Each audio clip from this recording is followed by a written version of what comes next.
Question number 32. Prove that a line drawn parallel to one side of a triangle intersecting other two sides in distinct points divides the other two sides in the same ratio. क्या prove करना है हमें? यदि किसी triangle में एक line draw की जाए तीसरी लाइन के पैरेलल तो वो बाकी दोनों साइड्स को सेम रेशियो में डिवाइड करेगी. तो देखेंगे इसका प्रूफ. जो हमें गिवन है वो क्या है? In triangle a line L drawn parallel to side BC intersects AB and AC at D and E respectively. देखो क्या गिवन है? एक ट्राइंगल ABC है जिसमें एक लाइन है L जो कि BC के पैरेलल ड्रॉ की गई है और ये लाइन AB को D पॉइंट पर और AC को E पॉइंट पर इंटरसेक्ट करती है. नेक्स्ट क्या प्रूव करना है हमें? AD upon DB is equals to AE upon EC, यानी कि यहाँ पे जो करस्पॉन्डिंग साइड्स है इनका रेशियो सेम होगा. AD upon DB is equals to AE upon EC, ये हमें प्रूव करना है. तो कंस्ट्रक्शन क्या करना है इसमें? Draw perpendicular from D and E to AC and AB, that is DM perpendicular to AC and EN perpendicular to AB and then join DC and BE. देखो क्या कंस्ट्रक्शन करना है इसमें? परपेंडिकुलर्स बनाने हैं हमें. जो D पॉइंट है इससे सामने वाली साइड AC पर परपेंडिकुलर बनाएंगे यानी कि DM, और जो E पॉइंट है इससे सामने वाली साइड यानी AB पर परपेंडिकुलर बनाएंगे EN, और D को C से और E को B से ज्वाइन करना है. ठीक है, यहाँ तक ये अपना कंस्ट्रक्शन होगा. फिर इसके प्रूफ में हम लिखेंगे area of triangle ADE upon area of triangle BDE, यानी कि कौन से ट्राइंगल्स हमें यूज करने हैं इसमें? ADE और BDE, यानी कि यहाँ पर एक ट्राइंगल हो गया ADE और एक ट्राइंगल हो गया BDE. इन दोनों ट्राइंगल्स का हमें यूज करना है. एरिया क्या हो जाएगा ADE का? 1/2 बेस इंटू हाइट. बेस कितना है यहाँ पर ADE के लिए? AD, और हाइट कितनी हो गई? EN, क्योंकि ये परपेंडिकुलर ड्रॉ किया गया था. ठीक, तो AD इंटू EN. इसी तरह से BDE का एरिया क्या होगा? 1/2 into base into height. Base के यहाँ पर BD है और हाइट कितनी है? EN ही है, क्योंकि ये परपेंडिकुलर है इसके. बेस के जो परपेंडिकुलर होगा वही ट्राइंगल की हाइट होगी. तो EN यहाँ पर लिख दिया. EN और 1/2 कैंसिल. ये किसके इक्वल आ गया? AD अपॉन DB के. नेक्स्ट कौन सा ट्राइंगल्स यूज करना है? ADE और CED, यानी कि ADE और CDE. यहाँ पर वापस से जो ADE का एरिया होगा सेम यहाँ लिखा था वही आएगा 1/2, लेकिन इस बार हम बेस जो काम में लेंगे इसमें वो है AE को, और जो हाइट है वो कौन सा है? DM, क्योंकि ये परपेंडिकुलर बनाया था D से हमने AC पर. तो AE इंटू DM, और ट्राइंगल CED में 1/2 इंटू बेस इंटू हाइट, यानी कि बेस कितना हो जाएगा? CE, और हाइट कितनी हो जाएगी यहाँ पर? DM. सो ये कैंसिल आउट हो गया यहाँ पर. कौन? DM से DM और 1/2 से 1/2. ये रेशियो किसके इक्वल आ गया? AE अपॉन EC के. यहाँ तक क्लियर है? अब यहाँ पर जो एरिया है कौन से ट्राइंगल का? BDE का और ट्राइंगल CED का, यानी कि BED का एरिया और CED का एरिया ये इक्वल होगा. क्या रीजन है?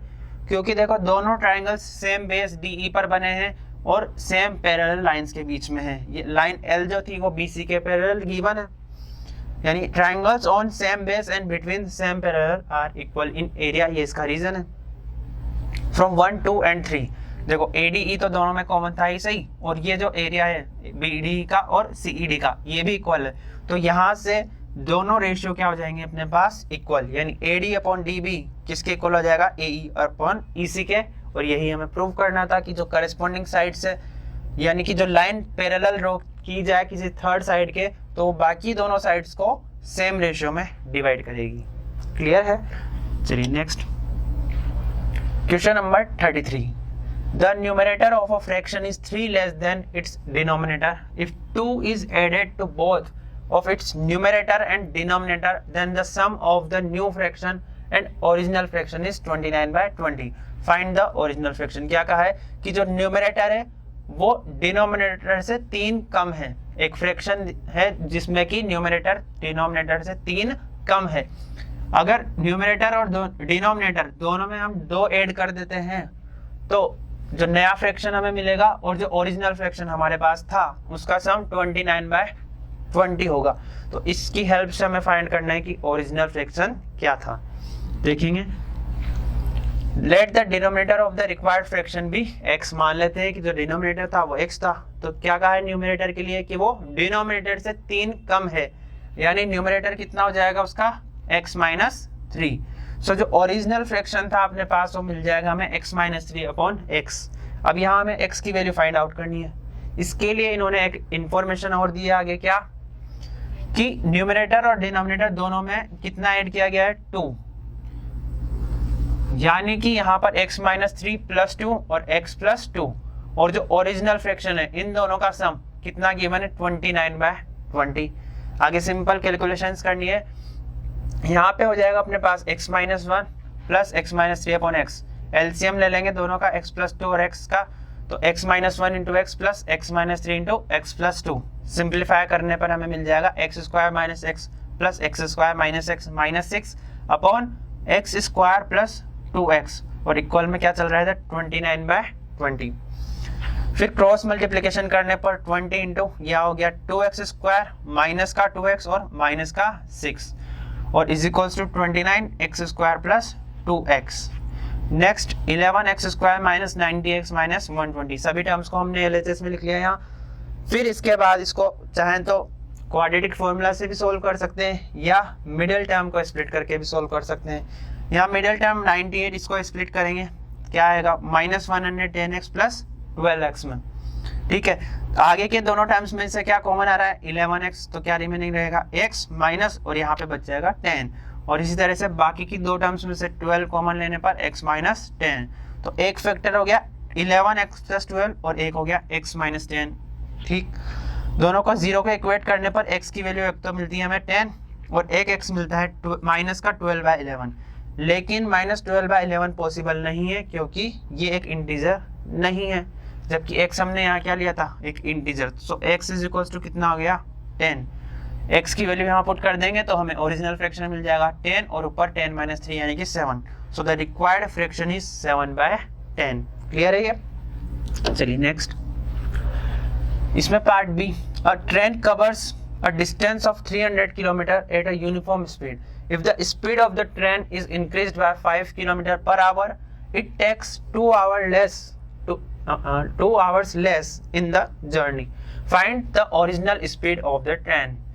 ये कहा है कि एक ट्रेन है जो कि यूनिफॉर्म स्पीड से चल रही है और इसी स्पीड से वो कितना डिस्टेंस कवर करती है 300 किलोमीटर्स। अब क्या किया गया है कि स्पीड ऑफ ट्रेन जो है वो 5 किलोमीटर पर आवर से बढ़ा दी।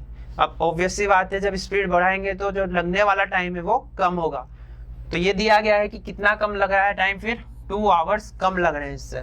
तो इसकी हेल्प से हमें क्या फाइंड करनी है ओरिजिनल स्पीड फाइंड करनी है। देखेंगे यहाँ,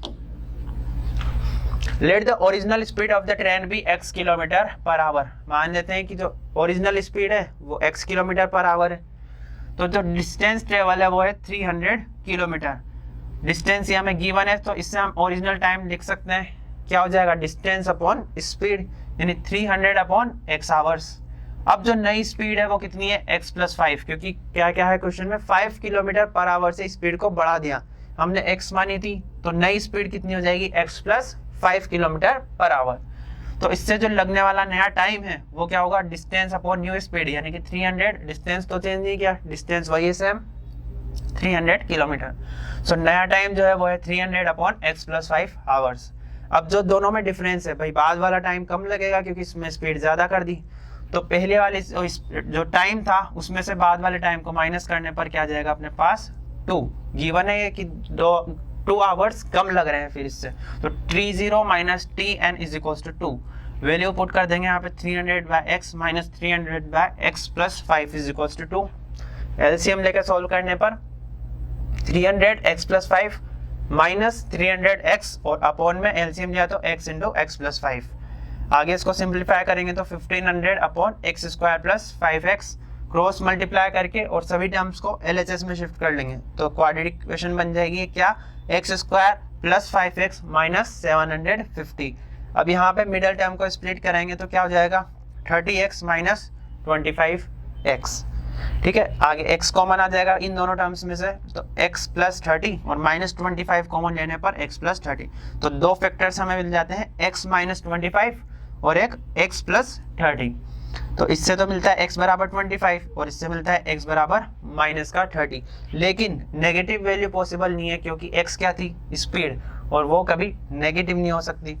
सो x इज इक्वल टू कितना हो जाएगा अपने पास 25, hence the original speed of the train is 25 kilometre per our. Next question number 34, the angle of elevation of the top of a chimney from the foot of a tower is 60 degree. यानी कि angle of elevation दिया गया है top of a chimney from the foot of a tower, tower के foot से देखा जाए अगर चिमनी के टॉप को, तो जो एंगल ऑफ एलिवेशन बन रहा है वो है 60 degree. And the angle of depression of the foot of the chimney from the top of the tower, यानी कि टावर के टॉप पर खड़े होकर अगर हम चिमनी के फुट को देखें तो जो एंगल ऑफ डिप्रेशन बन रहा है वो है 30 degree. If the height of the tower is 40 metres, tower की हाइट यहाँ पे दी गई है कितनी, 40 metres, then find the height of the chimney, chimney की हाइट हमें फाइंड आउट करनी है। Also find the length of the wire tied from the top of the chimney to the top of the tower, यानी कि tower और chimney के top को join करने वाला एक वायर कनेक्ट करते हैं तो उसकी लेंथ कितनी होगी ये भी हमें फाइंड आउट करना है। देखिए जो डायग्राम बनेगा वो इस तरह से होगा। यहाँ पर हम मानते हैं कि बी है, चिमनी है और सी डी अगर टावर है, बी ए अगर चिमनी है और सी डी अगर टावर है, तो किस तरह से डायग्राम बनेगा देखिए यहाँ, बी ए तो हो गई चिमनी, सी डी सामने वाला टावर। पहले हमसे क्या कहा था इन्होंने कि top of a chimney from the foot of the tower, यानी कि टावर के फुट से चिमनी के टॉप पर जो एंगल ऑफ एलिवेशन है वो है 60 डिग्री।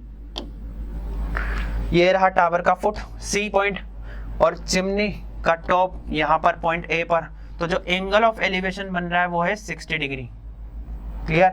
नेक्स्ट इसमें कहा था कि जो एंगल ऑफ डिप्रेशन है of the foot of the chimney from the top of the tower, tower के टॉप से देखा जाए चिमनी के फुट को, यानी कि यहाँ पर टावर के टॉप से चिमनी के फुट को देखा जाए तो एंगल ऑफ डिप्रेशन जो है वो कितना है 30 डिग्री। यहाँ तक स्टेप्स क्लियर है। अब यहाँ पर ये दोनों पैरेलल होंगे, कौन कौन, ED और BC, तो ये दोनों एंगल्स कौन से हो जाएंगे, अल्टरनेट एंगल्स, यानी कि अगर ये एंगल 30 डिग्री है तो ये वाला एंगल भी कितना हो जाएगा 30 डिग्री। अब यहाँ हमें एक ट्रायंगल मिल जाता है, कौन सा ट्रायंगल, CBD। देखेंगे ट्रायंगल CBD, इस वाले ट्रायंगल के अंदर जो tan 30 डिग्री है वो कितना होगा, परपेंडिकुलर अपॉन बेस, यानी कि CD अपॉन BC। और CD की लेंथ कितनी गिवन है, क्वेश्चन में कहा है कि टावर की जो लेंथ है वो 40 मीटर, ये हमें गिवन है, इसकी लेंथ 40 और अपॉन BC। tan 30 डिग्री की वैल्यू 1/√3, तो यहाँ से जो BC की वैल्यू आ जाती है वो है 40√3 मीटर्स। तो ये तो दोनों के बीच में डिस्टेंस आ गया, BC is equal to 40√3 metres. हमसे क्वेश्चन में क्या पूछा है, if the height of the tower is 40 metres then find the height of the chimney. Chimney की हाइट हमसे पूछी है, सबसे पहले इसकी हाइट फाइंड आउट करनी है। तो देखो यहाँ पर BC की लेंथ तो कितनी आ गई 40√3। अब नेक्स्ट कौन से वाले ट्रायंगल से बात करेंगे, in triangle ABC tan 60 degree. देखो ABC वाला ट्रायंगल कौन सा है यहाँ पर, ABC। इस वाले ट्रायंगल में हम बात करें ABC में तो tan 60 डिग्री किसके इक्वल हो जाएगा, AB अपॉन BC के। हम BC फाइंड आउट कर चुके हैं पहले ही इस वाले ट्रायंगल की हेल्प से, तो अब AB निकाल लेंगे और AB ही हाइट है यहाँ पर चिमनी की, यानी कि tan 60 degree is equal to AB upon 40√3। So tan 60 degree की वैल्यू √3 पुट कर देंगे तो 40 × 3 यानी कि 120 मीटर। तो ये तो AB की वैल्यू आ गई 120 मीटर। ठीक है, then AE is equal to, देखो AE क्या है, AE क्या होगा, AB माइनस EB। ठीक है, AB माइनस EB, तो AB की वैल्यू 120 आ गई और EB यानी कि जो हाइट ऑफ चिमनी है वो गिवन है हमें कितनी 40, तो यहाँ से AE की वैल्यू कितनी आ जाती है 80 मीटर और ED is equal to BC होगा। ED is equal to BC क्या है यहाँ पर देखें, ED is equal to BC, ये दोनों इक्वल है, यहाँ पर दोनों के बीच में डिस्टेंस हर जगह से सेम रहने वाली है। तो ED is equal to BC कितना था अपने पास 40√3 मीटर, ये आ गया। यहाँ तक की स्टेप्स क्लियर है एकदम। Next now AD is equal to, देखो AD is equal to √AE² plus ED²। AD is equal to इस वाले ट्रायंगल में ये जो हमने फाइंड आउट करना था चिमनी की हाइट वो हम निकाल चुके हैं। अब फाइंड कर रहे हैं हम क्या, ये जो वायर हमने ज्वाइन किया था चिमनी के टॉप से टावर के टॉप तक, ये इसकी लेंथ कितनी होगी, तो इस वाले ट्रायंगल में हम बात कर रहे हैं। ठीक है, यहाँ पर ED की लेंथ हम लिख चुके हैं, BC के इक्वल है 40√3 और AE की वैल्यू निकाल चुके हैं कितनी, इसकी टोटल हाइट माइनस जो टावर की हाइट है 40। तो इसमें पाइथागोरस थ्योरम लगाने से हमें किसकी लेंथ मिल जाएगी, वायर की लेंथ, यानी यहाँ पे हो जाएगा AD = √AE² plus ED² = √6400 plus 4800। Value रख देंगे AE और ED की। तो ये कितना आ गया अपने पास 40√7 मीटर, यानी दोनों जो हमसे पूछा था वो आ चुके हैं। Length of wire tied from the top of the chimney to the top of the tower is 40√7 metre और हाइट यहाँ पे मिल चुकी थी हमें चिमनी की कितनी, 120 मीटर। नेक्स्ट, इसमें पार्ट B है, the angles of depression of the top and bottom of a 50 meter high building from the top of a tower are 45 degree and 60 degree respectively। तो एंगल ऑफ डिप्रेशन है किसके, एक building के, यानी कि एक tower के टॉप से हम देख रहे हैं बिल्डिंग के टॉप को और बिल्डिंग के बॉटम को। तो जो एंगल ऑफ डिप्रेशन बन रहे हैं वो यहाँ पर है 45 डिग्री और 60 degree. Find the height of the tower, tower की हाइट फाइंड करनी है, and horizontal distance between tower and building, दोनों के बीच में कितना डिस्टेंस है, हॉरिजॉन्टल डिस्टेंस वो फाइंड आउट करना है। इसमें हमें √3 की वैल्यू गिवन है तो यही यूज करनी है 1.73। देखो, let EC be the tower and AB be the building. यहाँ पे डायग्राम किस तरह से बनेगा, EC को तो हमने क्या मान लिया, टावर, और AB को क्या मान लिया, बिल्डिंग। यहाँ पे बिल्डिंग की हाइट कम होगी जो टावर है उसकी हाइट से, क्यों होगी, क्योंकि जब टॉप को देख रहे हैं तो भी एंगल ऑफ डिप्रेशन ही बन रहा है, कहा है क्वेश्चन में, और बॉटम को देख रहे हैं तो भी एंगल ऑफ डिप्रेशन ही बन रहा है, यानी कि बिल्डिंग की हाइट कम है टावर की हाइट से। तो इसलिए AB को हमने माना है बिल्डिंग और EC को क्या माना है, टावर, जिसकी हाइट ज्यादा है। अब यहाँ पे AB की हाइट, बिल्डिंग की हाइट 50 मीटर गिवन है, ठीक है। इस डिस्टेंस को E से लेकर D तक को H मान लेंगे, क्योंकि CD तो वैसे भी किसके इक्वल हो जाएगा यहाँ पर, AB के equal. Next, in triangle EDA tan 45 degree, देखो EDA में tan 45 डिग्री किसके इक्वल होगा, परपेंडिकुलर अपॉन बेस के, यानी कि H अपॉन AD के, और AD कितना है यहाँ पर, CB के इक्वल। दोनों के बीच में जो डिस्टेंस है वो हमने क्या मान ली, x मीटर्स। क्लियर है यहाँ तक। तो H = कितना आ जाएगा, x, एक रिलेशन तो ये आ गया, H बराबर कितना होगा, x होगा। अब इन ट्रायंगल EBC, इस वाले ट्रायंगल में देखें तो tan 60 डिग्री किसके इक्वल हो जाएगा, EC अपॉन BC के। EC किससे मिलकर बना हुआ है अपने पास, H + 50, clear, H + 50 upon x, और x किसके इक्वल था, H के, यानी कि यहाँ पर हम थोड़ा सा और सोल्व करके इसको लिख लें, tan 60 डिग्री को तो √3, EC क्या था अपने पास, H + 50 और अपॉन BC कितना था यहाँ पर, x, और इससे पहले हम निकाल चुके हैं कि H और x दोनों बराबर है, तो x की जगह भी हम यहाँ पर H ही पुट कर सकते हैं। तो H + 50 कितना आ जाएगा यहाँ पर √3x, और x की जगह ही हमने क्या पुट कर दिया, h, इस पुराना जो रिलेशन हमने फाइंड किया था इन दोनों के बीच में उससे। सो H + 50 = √3h, तो h की वैल्यू कितनी आ जाती है यहाँ पर, 50 अपॉन √3 - 1। यहाँ तक क्लियर है। रेशनलाइजेशन कर देंगे तो √3 + 1 नीचे बनेगा √3 + 1 और √3 - 1, यानी कि a + b, a - b, तो a² - b² से 2 आ जाएगा, और 2 से कैंसिल आउट कर देंगे 50 को तो 25 और √3 + 1 मीटर्स। यहाँ तक क्लियर है, ठीक है। तो किसकी लेंथ आ गई अपने पास, ये h आ गया, h यानी कि h भी आ गया, और h और x इक्वल है तो x भी आ गया, यानी कि दोनों के बीच में जो हॉरिजॉन्टल डिस्टेंस है वो आ चुकी है कितनी, 25 √3 + 1 मीटर, ठीक है। thus h = 68.25 metre = x, horizontal distance between the tower and the building, ये आ चुका है। अब हाइट ऑफ द टावर क्या हो जाएगी, 68.25 + 50, टोटल हाइट जो टावर की है वो कितनी है, h प्लस बिल्डिंग की हाइट 50 मीटर, यानी कि h की जो वैल्यू आई उसमें ऐड कर देंगे 50 को, h की वैल्यू में 50 ऐड कर देंगे, h की वैल्यू 68.25 + 50। यहाँ पे देखो √3 की वैल्यू क्वेश्चन में हमें गिवन है 1.73, 1.73 पुट करने पर ये 2.73 और मल्टीप्लाई करेंगे जब इसको 25 से तो कितना मिल जाएगा हमें 68.25 और प्लस 50 यानी कि जो हाइट है टावर की वो कितनी आ जाती है 118.25 metre. Clear. Next question number 35। A solid toy is in the form of a hemisphere surmounted by a right circular cone of height 2 cm and diameter of base 4 cm। देखो एक toy है किस shape में, नीचे जो bottom part है उसका वो तो एक हेमिस्फेयर के जैसा और उसके ऊपर एक राइट सर्कुलर कॉन रखा हुआ है, इस तरह से है। ठीक है, हाइट गिवन है किसकी, राइट सर्कुलर कॉन की 2 सेंटीमीटर और जो बेस डायमीटर है यानी कि हेमिस्फेरिकल बेस है उसका जो डायमीटर है वो कितना गिवन है 4 centimetre. If a right circular cylinder circumscribes the toy, यानी कि एक राइट सर्कुलर एक सिलेंडर है जो सर्कमस्क्राइब कर रहा है उस टॉय को, यानी ऐसा हम मान सकते हैं कि सिलेंडर के अंदर रख दिया उस टॉय को। Find the difference of the volumes of the cylinder and the toy. Cylinder की वॉल्यूम और टॉय की वॉल्यूम कैलकुलेट करनी है पहले तो, और उनका डिफरेंस फाइंड आउट करना है। यहाँ पे पाई की वैल्यू हमें कितनी यूज करनी है 3.14। देखिए volume of the toy, toy कुछ इस शेप में है यहाँ पर, कौन सा, यहाँ जो अंदर रखा हुआ है इस सिलेंडर के, यानी कि हेमिस्फेरिकल बेस है और ऊपर कॉनिकल शेप है।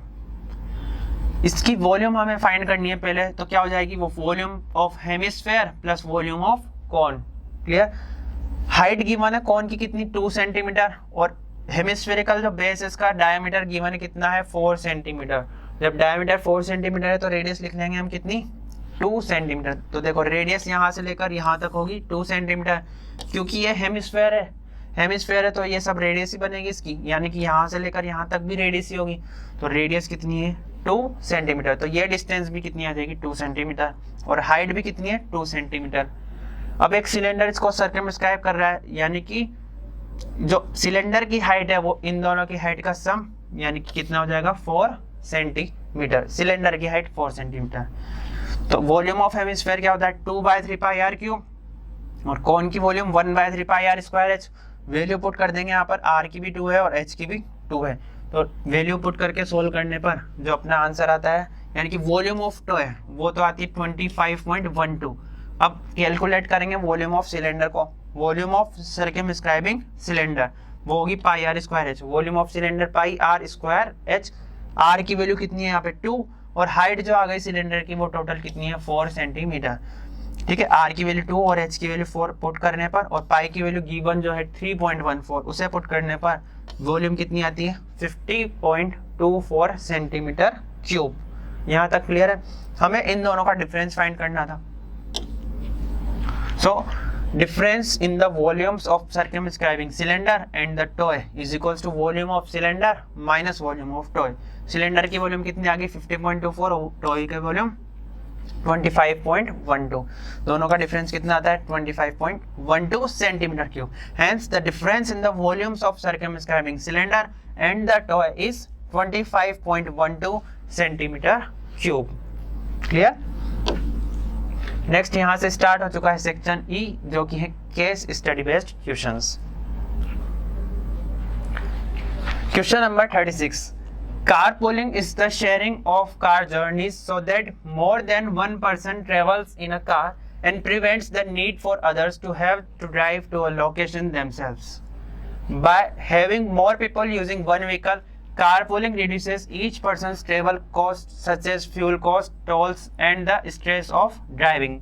तो यहाँ पे carpooling के बारे में कुछ इंफॉर्मेशन दी गई है और उसका एडवांटेज बताया गया है।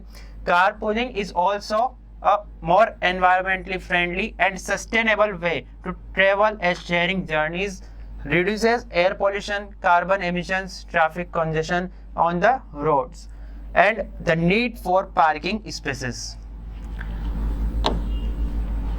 Three friends Amar, Bhavin and Chaitanya live in societies represented by the points A 4,5, B 6,2 and C 2,6 respectively। तो 3 फ्रेंड्स है अमर, भविन और चैतन्य, जो कि सोसाइटीज में रहते हैं 3 A, B और C से, जिन्हें रिप्रेजेंट किया गया है A के कोऑर्डिनेट 4,5, B के 6,2 और C के 2,6। They all work in offices located in a same building represented by the point O 0,0. यानी कि ये तीनों एक ही बिल्डिंग में काम करते हैं जिसके कोऑर्डिनेट्स यहाँ पर है ओरिजिन पर 0,0.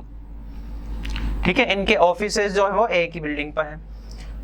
Since they all go to the same building every day, they decided to do carpooling to save money on petrol. क्योंकि उन्हें एक ही जगह पर जाना है तीनों को रोज, तो उन्होंने कारपूलिंग करने का डिसाइड किया. Based on the above information answer the following questions. इस इंफॉर्मेशन के बेसिस पर हमें कुछ क्वेश्चंस पूछे गए हैं, उनके आंसर हमें फाइंड आउट करने हैं. First is what is the distance between B and C. Simple question है एकदम. बी और सी के बीच में क्या डिस्टेंस होगा, बी और सी के बीच में क्या डिस्टेंस. तो यहाँ कोऑर्डिनेट्स गिवन है बी के 6,2. ठीक है, फर्स्ट का सॉल्यूशन हम लिखें तो बी के जो कोऑर्डिनेट्स है वो है 6,2 एंड सी के कोऑर्डिनेट्स कितने हैं 2,6. तो हमसे पूछा है सबसे पहले डिस्टेंस क्या होगा BC. BC is equals to under root x2 minus x1 का स्क्वायर यानी कि 6 माइनस 2 का स्क्वायर करेंगे तो 4 का स्क्वायर प्लस ऐसे ही 2 माइनस 6 यानी कि माइनस 4 का स्क्वायर, तो ये भी कितना हो जाएगा प्लस का 4 का स्क्वायर. तो कितना गया 4√2 यूनिट्स. ठीक है, यहाँ पर हम यूनिट्स ही लिख देते हैं, मीटर सेंटीमीटर या किलोमीटर कुछ नहीं गिवन. तो 4√2 यूनिट्स. इसके बाद सेकंड जो क्वेश्चन है, if Bhavin and Chaitanya plan to meet at a club situated at the mid point of the line joining the points B and C, find the coordinates of this point. यानी कि जो भविन और चैतन्य है ये प्लान करते हैं एक क्लब में मीट करने का, और वो क्लब कहाँ है उसकी लोकेशन गिवन है कि वो बी और सी के मिड पॉइंट पर है. यानी बी और सी को जब हम मिलाएंगे तो उसके मिड पॉइंट पर वो क्लब सिचुएटेड है. तो इसके कोऑर्डिनेट्स क्या होंगे, यानी सिंपल सा हमको बी और सी का मिड पॉइंट फाइंड करना है. यानी जो लाइन सेगमेंट बी सी है उसका मिड पॉइंट यानी कि बी सी का मिड पॉइंट ऑफ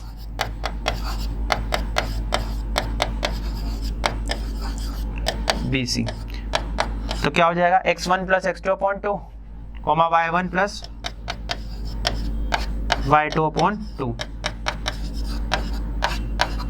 कोऑर्डिनेट्स हमने अभी लिखे हैं यहाँ पर 6 प्लस 2 यानी कि 8/2 लिख लें डायरेक्ट 4 कॉमा और y1 प्लस y2 यानी कि 2 प्लस 6/2 ये भी कितना हो जाएगा 4. क्लियर है यहाँ तक. यानी कि जो C है मतलब मिड पॉइंट है BC का वो कितना आ जाता है 4,4. ये हो गया सेकंड वाले का answer. Find the coordinates of this point. इसके जो कोऑर्डिनेट्स है इस पॉइंट के वो क्या हो जाएंगे 4,4. नेक्स्ट थर्ड, इसमें पार्ट ए है which society is farthest from the office. Office से सबसे दूर सोसाइटी कौन सी है. Also find its distance from the office. तो जो तीनों सोसाइटीज है उसकी ओरिजिन से डिस्टेंस हम निकाल लेते हैं. जो डिस्टेंस आएगी उसी के हेल्प से हम बता देंगे, जो भी सबसे ज्यादा होगी वही सबसे दूर होगी. तो यहाँ पर लिखेंगे हम OA डिस्टेंस. देखो ओरिजिन के कोऑर्डिनेट 0, 0 है वो तो है ही सही, और A के जो कोऑर्डिनेट्स है वो 4,5 है यहाँ पर.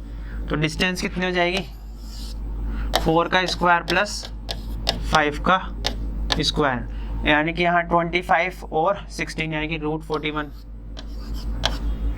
OB B के कोऑर्डिनेट्स कितने हैं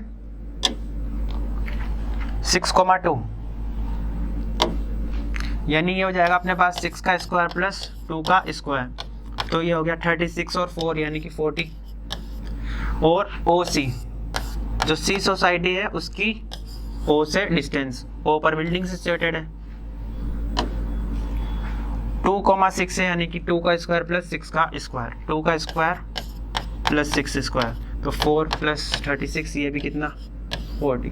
तो इन तीनों में से सबसे ज्यादा डिस्टेंस कौन सी आ रही है √41 यानी कि जो A सोसाइटी है वो सबसे ज्यादा दूर है. ठीक है, यहाँ जो हमसे पूछा है which society is farthest from the office, तो सोसाइटी A इज लिख देंगे हम. Society A is farthest from the office. and its distance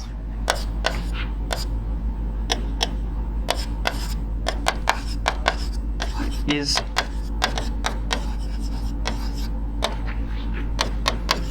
root 41 units. Clear है?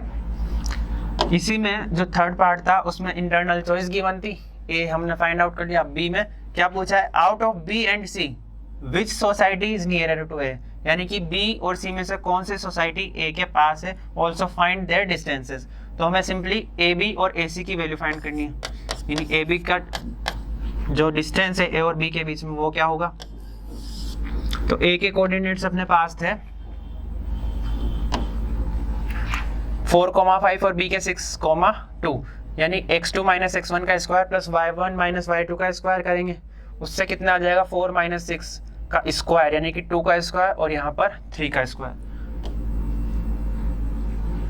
यानी यहाँ पर आ जाएगा 2 का स्क्वायर प्लस 3 का स्क्वायर, 9 और 4 यानी कि रूट 13 यूनिट्स। और AC ये देखेंगे यहाँ पर A और C के कोऑर्डिनेट्स 4,5 2,6, तो 4 माइनस 2 का स्क्वायर यानी कि 2 का स्क्वायर और यहाँ पे 5 माइनस 6 यानी कि 1 का स्क्वायर, 2 का स्क्वायर प्लस 1 का स्क्वायर।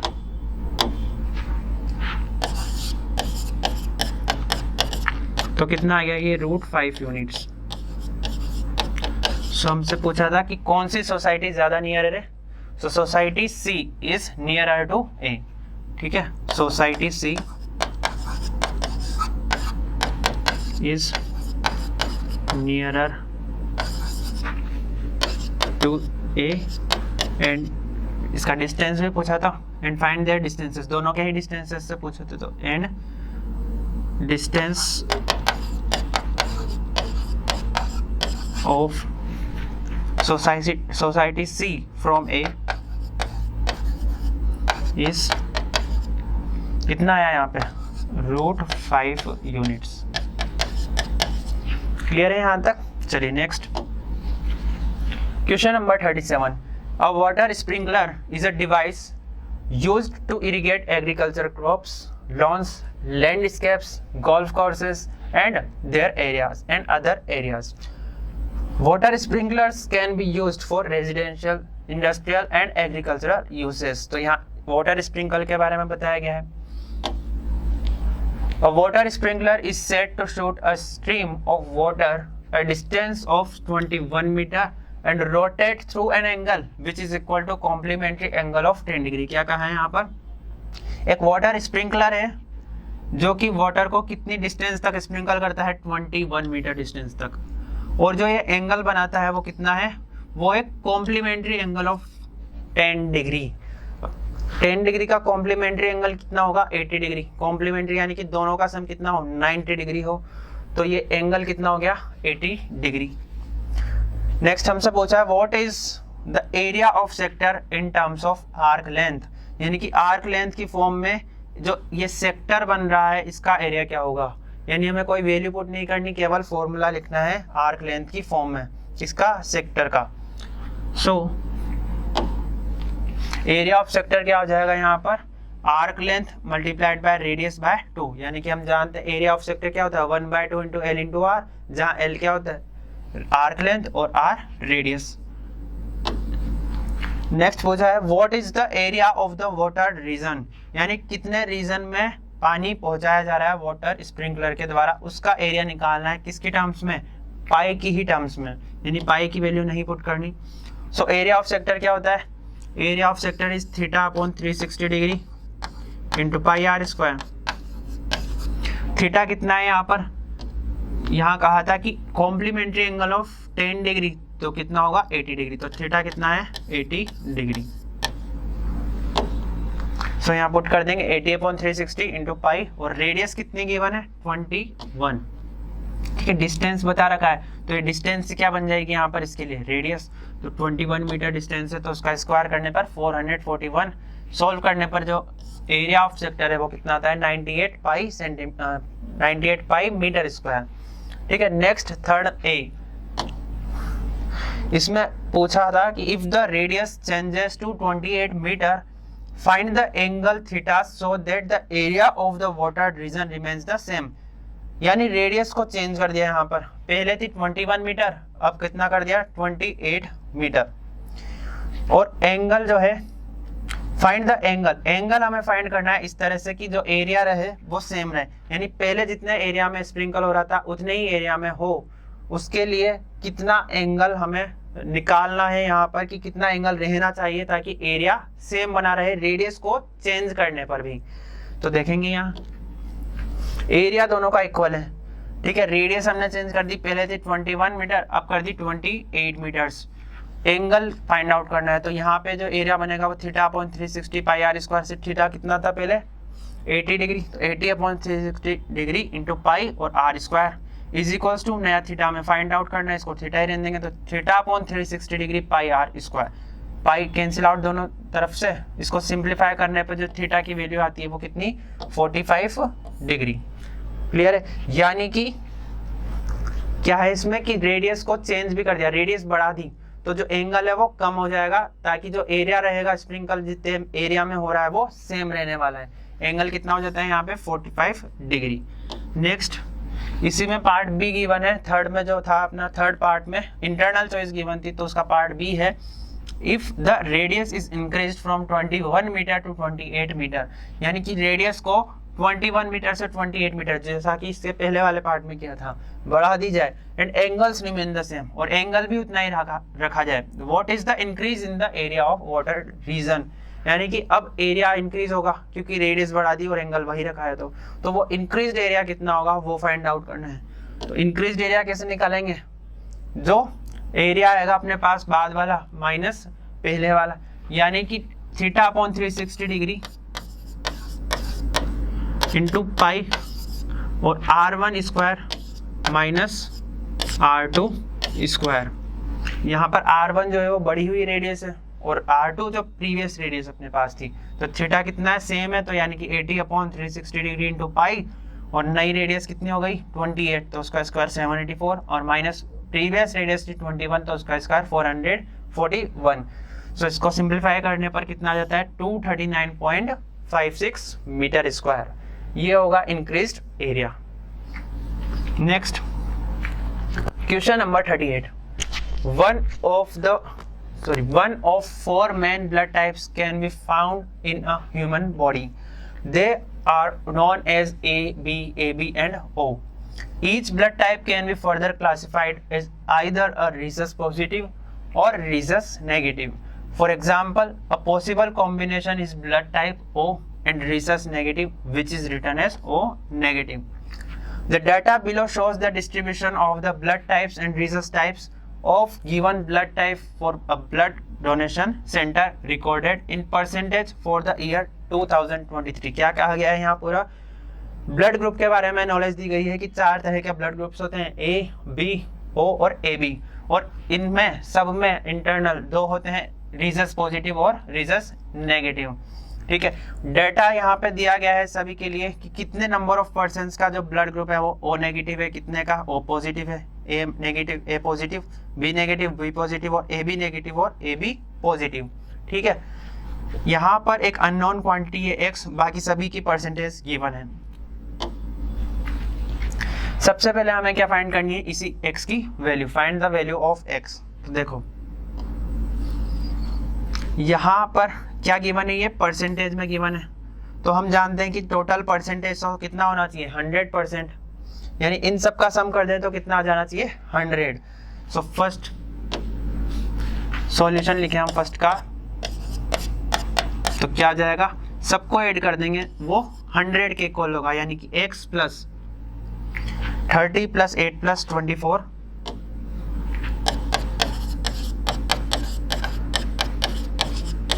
प्लस 6 18 13 6 18 13, ये किसके इक्वल होगा 100% के इक्वल। सॉल्व कर लेंगे इसको, तो x प्लस कितना आ जाता है ये पूरा 30 और यहाँ पर 32 plus 24 plus 4 is equals to 100। देखो कर लेते हैं 62 और 62 और 24 यहाँ पे हो जाएगा 70, 62, 72, 82 और 86 और 86 और 4 90, यानी कि x is equals to 100 minus 90। तो x की वैल्यू कितनी आ जाती है 10। ठीक है, फर्स्ट अपना आंसर आ चुका है 10। Second, find the probability that a randomly selected person has a rhesus negative blood type. Probability find करनी है हमें किसकी, कि अगर एक पर्सन को रैंडमली सिलेक्ट किया जाता है तो उसके रिजस नेगेटिव ब्लड ग्रुप होने की क्या प्रोबेबिलिटी है। तो देखो यहाँ probability that selected person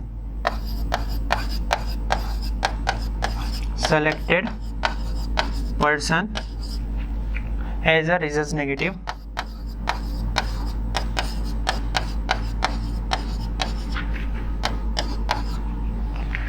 blood type.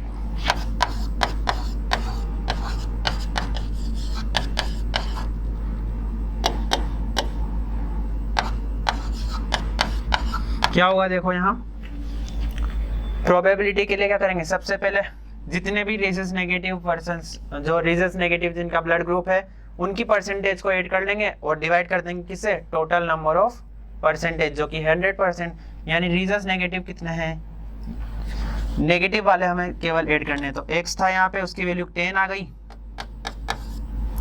Plus यहाँ पर है 8, 10 प्लस 8 प्लस 6 प्लस 1। ठीक है, यहाँ लिख लेंगे 10 प्लस 8 प्लस 6 प्लस 1 और टोटल कितना 100%, यानी कि 18 और 6 24 और 1 25/100, यानी कितना आ गया है परसेंटेज, यानी प्रोबेबिलिटी 1/4। ठीक है, तो प्रोबेबिलिटी क्या है, किसी एक पर्सन को सेलेक्ट करने पर उसके ब्लड ग्रुप रिजस नेगेटिव होने की 1/4। नेक्स्ट थर्ड, इसमें पार्ट ए गिवन है, what is the probability that the person selected from the record is rhesus positive but neither blood type A nor B. यानी कि इस बात की क्या प्रोबेबिलिटी है कि किसी पर्सन को सेलेक्ट किया जाए, उसका ब्लड ग्रुप रिजस पॉजिटिव मिले, लेकिन वो ना तो ब्लड टाइप ए का हो और ना ही ब्लड टाइप बी का हो। तो इसको देखेंगे रिक्वायर्ड प्रोबेबिलिटी जो थर्ड के ए में हमसे पूछी है, required probability is equals to, देखो यहाँ कैसे फाइंड आउट करेंगे।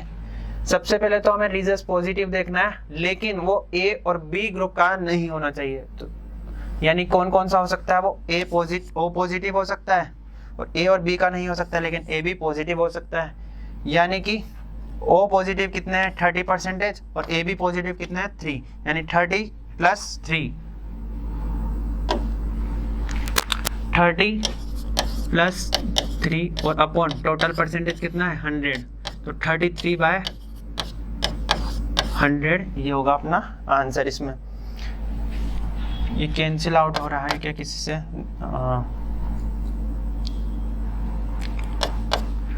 2 3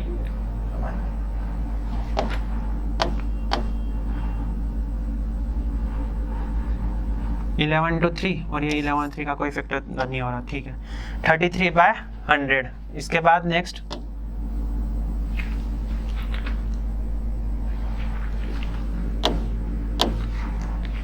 है part B, people with blood type AB positive are known as the universal recipient and with blood type O negative are known as universal donor। तो हम जानते हैं AB positive वाले को यूनिवर्सल रिसिपेंट कहा जाता है, यानी किसी से भी ये ब्लड ले सकते हैं, और O नेगेटिव वाले को यूनिवर्सल डोनर कहा जाता है, यानी किसी भी ब्लड ग्रुप वाले को ये डोनेट कर सकते हैं। Find the probability of a selected person to be neither universal recipient nor universal donor. तो यहाँ पे जो हमें प्रोबेबिलिटी फाइंड करनी है किसकी है, ना तो वो ए बी पॉजिटिव हो और ना ही वो ए नेगेटिव हो, इसकी प्रोबेबिलिटी हमें फाइंड करनी है। तो रिक्वायर्ड प्रोबेबिलिटी जो होगी यहाँ,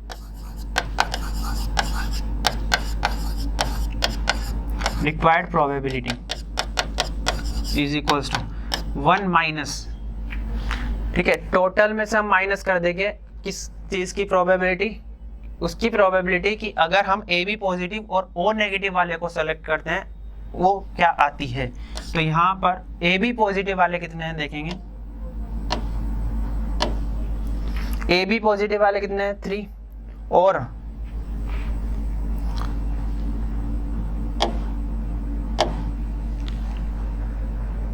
ओ नेगेटिव वाले कितने हैं, ए बी पॉजिटिव वाले तो हैं 3 और ओ नेगेटिव वाले कितने थे x की वैल्यू हमने निकाल दी थी 10, यानी ए बी पॉजिटिव और ओ नेगेटिव दोनों मिलके कितने हो गए 10 + 3 10 + 3 10 + 3 और अपॉन टोटल 100, यानी ये आ गया अपने पास 100, एलसीएम लेंगे तो 100 - 13 अपॉन 100, यानी कि हो जाता है 87/100। क्लियर है। तो इसी के साथ हमारे आज का पेपर का सॉल्यूशन होता है कंप्लीट। मिलेंगे नेक्स्ट वीडियो में। Thanks to everyone.